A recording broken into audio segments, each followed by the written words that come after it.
For starters, and because not all members have read the judgment, allow me to read 3 paragraphs so that people are in tandem. Paragraph 504. We thus hold and find that the simultaneous holding of the position of Speaker with that of the leader of political party and the leadership positions in the ruling political coalition, as in the case with the current National Assembly, and the concluding part is this dual role is therefore unlawful and unconstitutional. Mr. Speaker, that is paragraph 504. They continue in 505. We hold that the Speaker was elected in accordance with Article 106 of the Standing Orders. The fact that he was a party leader at the time of his election could not invalidate his election. However, for the reasons we have given, his position as the leader of Fort Kenya or the leader of any other political office, for that matter, became untenable and inconsequential the moment he assumed the office of the Speaker of the National Assembly.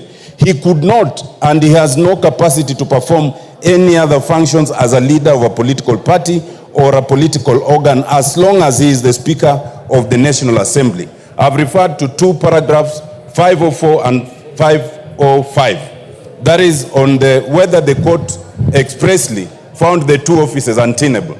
And I will be making a concession separately.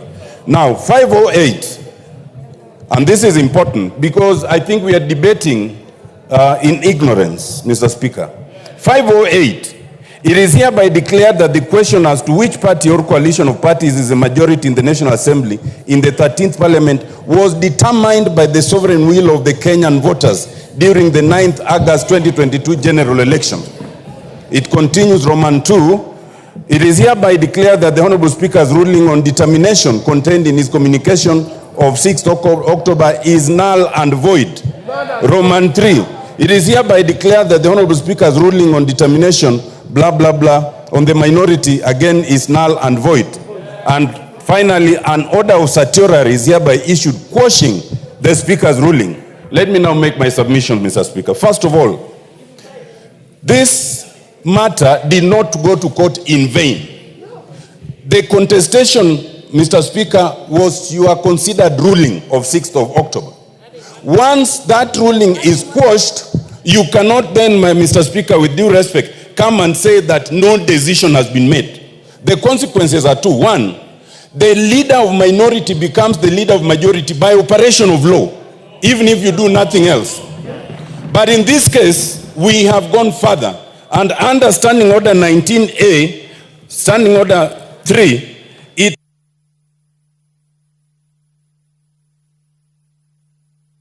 I'll add you 1 minute.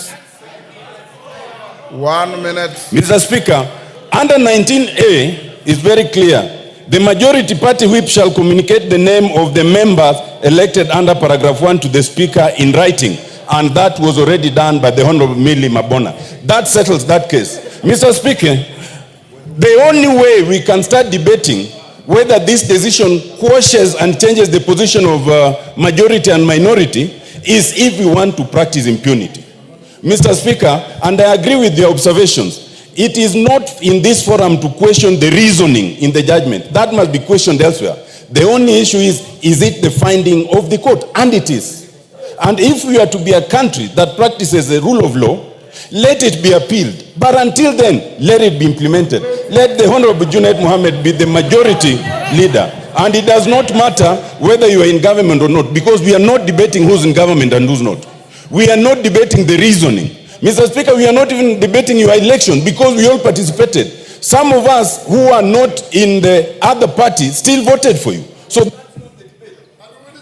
Milemba.